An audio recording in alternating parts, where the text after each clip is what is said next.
हिमायत में जिसकी उतर आया कुरआन, अल्लाहु अकबर वो हजरत उमर है। हिमायत में जिसकी उतर आया कुरआन, अल्लाहु अकबर वो हजरत उमर है।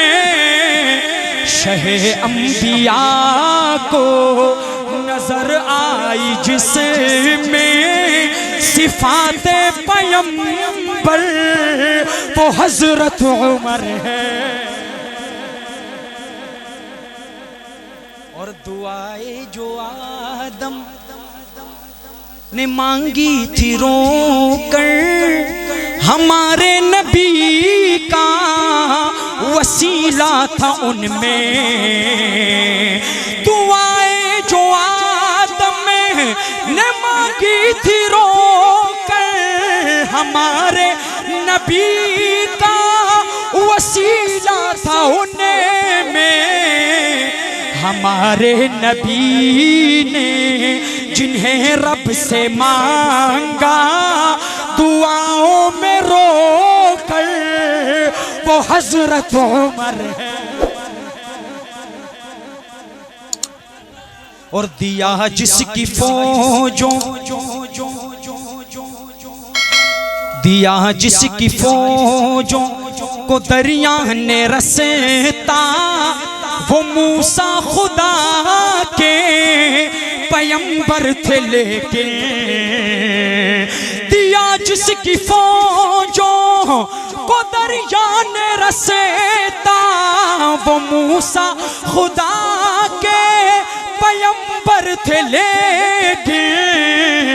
गया जंग लड़ने जो पानी पे चले कर, वो था जिसका लश्कर, वो हजरत उमर है।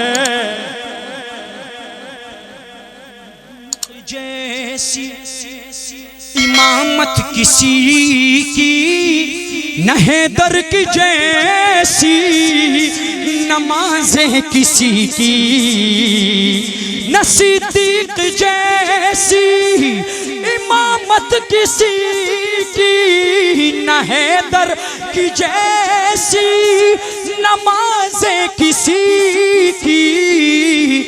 मगर याद करता है शिद्दत से जिसको नबी का ये मिंबर, वो हजरत उमर है। कि नहीं साथ छोड़ेंगे महशर के दिन भी, मोहम्मद की खिदमत में हाजिर रहेंगे। नहीं साथ छोड़ेंगे महशर के दिन भी, मोहम्मद की खिदमत में हाजिर रहेंगे। वहाँ पर जो आका, वहाँ पर जो आका, वहाँ पर जो आका, वहाँ पर जो आका को भर भर के देंगे कटोरों में को